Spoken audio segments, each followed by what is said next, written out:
Sa kuha na CCTV, marahang binabagtas na tricycle ang kalsadang ito nang biglang salpukin sa likod ng humaharurot na motorsiklo sa Digos, Davao del Sur pasado alas 3 ng hapon nitong February 1. Sa lakas ng impact, napaangat ang tricycle at ang bumanggang rider sumemplang.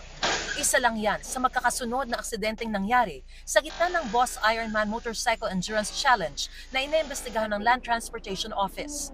Sa Talakag Bukidnon Crossing, nakuna ng rider na ito na may dala-dala pang mga bulaklak na bumagsak na sa kalsada matapos daw banggain ng rider. Ang lalaki nagtamo ng bali sa kanang paa.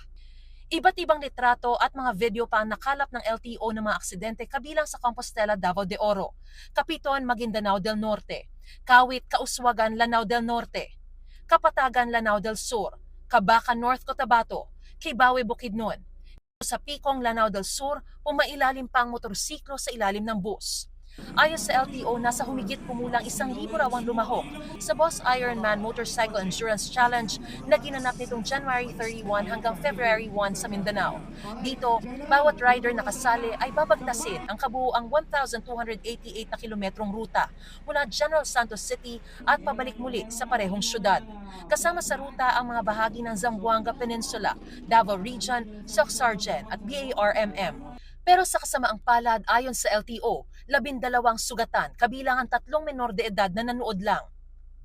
Sabi rin ng LTO, may isang rider na kalahok na namatay sa aksidente sa Kibawe, Bukidnon. Base sa paunang investigasyon ng LTO, nangyari ang sari-saring aksidente dahil Sandamakmak na traffic violation ang ginawa. Merong mga karamihan puro reckless, tumawid sa mga traffic lights.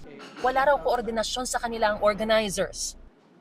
Pinatatawag na ng LTO ang mga organizer ng Boss Ironman Motorcycle Challenge at pinaharap sa hearing sa darating na Biyernes. Nag-issue na rin sila ng show cause order sa ilang mga lumahok para magpaliwanag sa kinasangkotang aksidente. Nakikipag-ugnayan na rin daw sila sa DOTR at Kongreso para maimbestigahan ang insidente. Sinusubukan pa naming makuha ang panig ng BMW Owners Society of Safe Riders o BOSS na siyang nag-organisa ng event.